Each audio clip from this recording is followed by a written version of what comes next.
Joshua Free, and we have been exploring in Mardukite TV Season 4 not only the Mardukite Chamberlains materials, but launching off from our special edition of 9 Gates of the Kingdom of Shadows. And in our last episode, we were talking about, we left off talking about polarity, and how polarity is not oneness.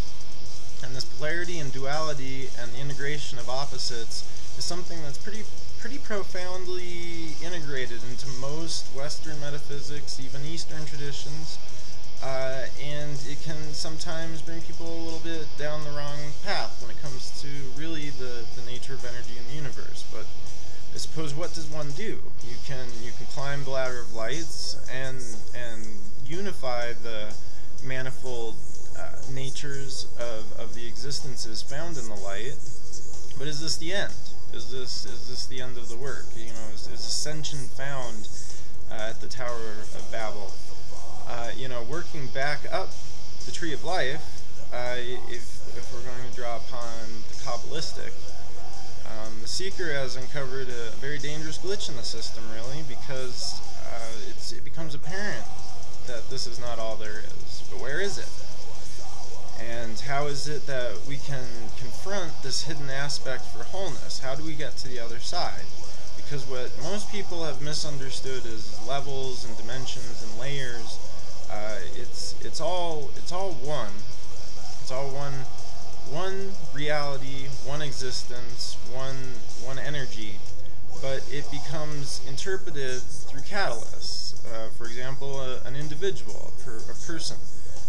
And the way that they receive, interpret, and interact with what they come in contact with. This is not a one-way thing. People are actively interacting with reality and affecting it, and then other people come up with it and also interact with it and have this shared existence in the universe.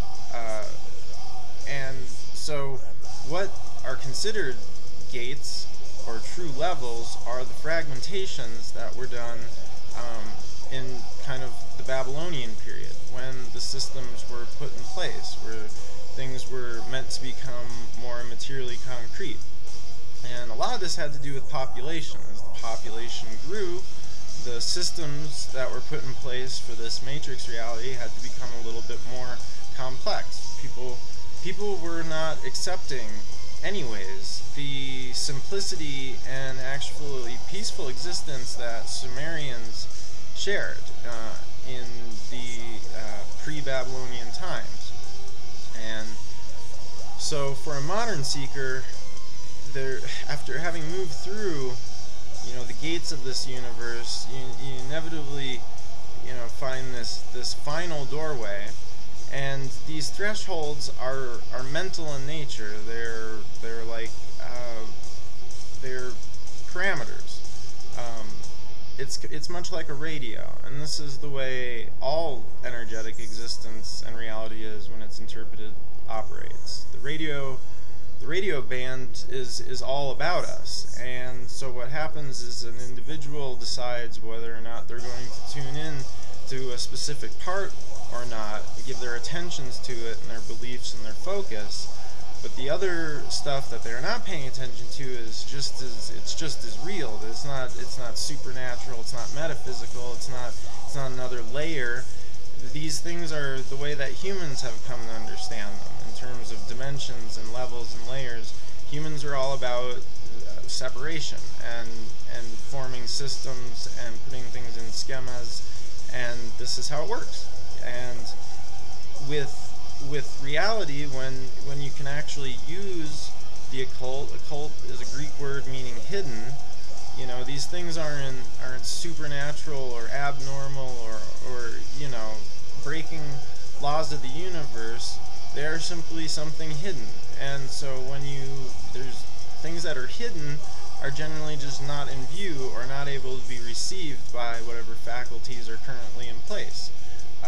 Just though as easily can truth be before you, like leaving your glasses on top of your head and looking about for your glasses when they're on top of your head. This is something that does actually happen.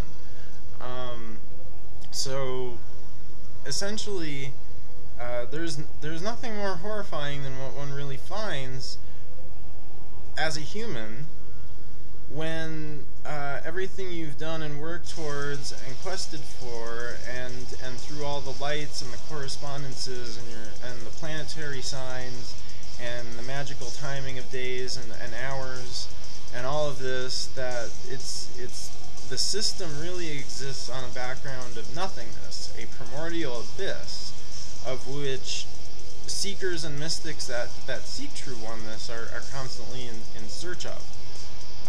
But the way to get there is not through more systems. All of the systems in the mind that have given form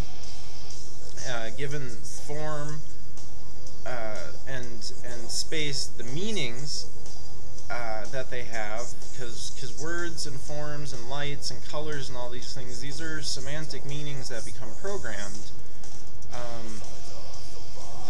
They all kind of get washed away when that glamour is pushed aside, and you kind of realize that yes, this is very illusionary. And when we had our Wizard of Oz to toy with in our minds, we could at the very least kind of laugh at our own folly at being fooled in the game of some supernatural crazed man god behind the curtains, and at the very least things could be made to make sense on the systematic form that has been created here on the planet. But now at the cusp of reality and sanity, we know better.